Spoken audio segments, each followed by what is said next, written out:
Hey, thanks for tuning in. So before I get started, I wanted to thank you.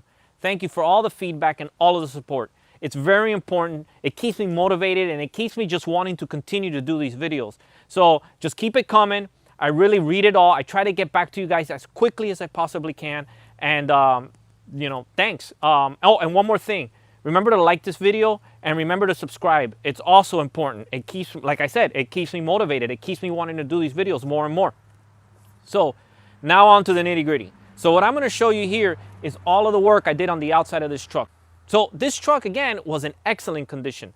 The body of this truck was just outstanding. It's just about as good as you can get for a year this, you know, a vehicle this year. If I had more of these vehicles, it would make my work much more easier and much more enjoyable, to be honest, because it was a breeze to work on this on the outside. All right, so basically what I did was strip it down to the metal on most of the truck.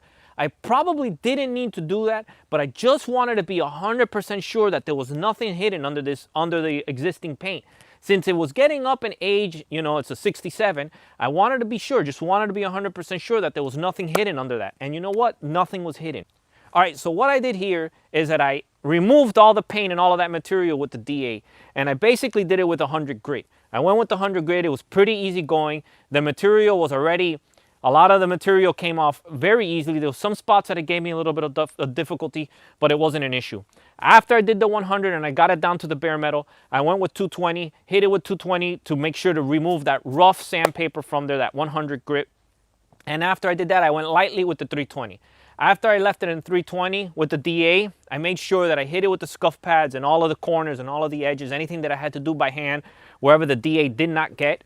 It's important because that's where a lot of people skip and don't get to those edges, and that's where there's a weak point. That's where flaking can happen, cracking can happen, lifting can happen. So it's very important to get in all of those edges. Once that was done, I went ahead and I used this etching primer. The etching primer, you can use any etching primer. This is just the etching primer that I use. It's SEM 39684. You know, and you could get this in, you know, with a spray, or you could use it out of your gun.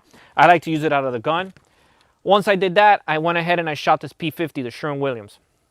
Again, this is just, you can use any 2K primer. This is just the stuff that I use this time. On this project, I went with everything Sherwin-Williams, and it worked out awesome. Once that was done, I went ahead and I did a guide coat in black spray paint. Once that guide coat was there, I went ahead and I blocked it with 220, and it showed me where any of the dents were. Once I did that, I did all the body work in either this Quantum Bondo, which is a little bit expensive, to be honest, but it works out awesome. It's a mixture in between like a finishing putty and a Bondo. It's probably twice as expensive as regular Bondo, but it works out great. I love using it. Then any other of the little spots I went over with this Icing. This is another great product. It's a little bit expensive also, but you know, I just like using these finer things. I try to remove all the dents as much as I can with hammer and stuff like that. And then I just like using these Bondos and these Icing, this finishing putty a lot more. It's just, it sands easier and it's a better finished product. So after I did the body work, I went ahead with the P50 and I shot 2 more coats over it. Did another guide coat, and then to get it ready for paint, what I did is I blocked it with 400. So the body, there wasn't really too much body work on this truck. And what I'm going to show you now is the fast motion video of that project. What I did, the whole outside, the hood, all of it, you know, all of the panels. That whole thing, that whole process maybe took me, I don't know, roughly 4 working days on it, give or take. And it was nice and smooth. So, you know, that's it. If you guys have any questions, email me at Lewis@Lemonhead Press. You can leave a comment in the comment section down there. Also, remember to subscribe and to like this video. It's very important. And that's it. So here goes a fast motion video. All right, guys, thanks. Moonshine lullabies under a starry sky, the smell of sweat and a day gone by, the calming sound of crickets in achy joints and pain, when the mind is quiet enough to hear the rain, when it's free to dream and free to scream. Oh, can you tell me finer things?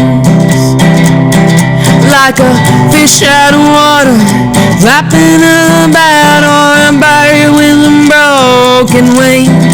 Oh, can you tell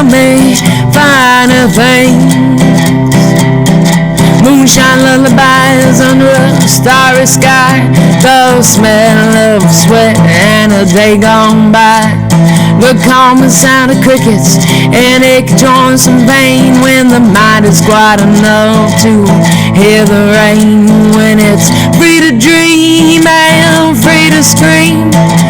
Or can you tell me finer things?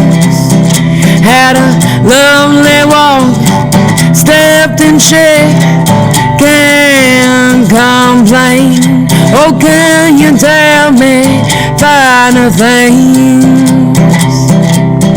Moonshine lullabies under a starry sky, the smell of sweat and a day gone by, the calming sound of crickets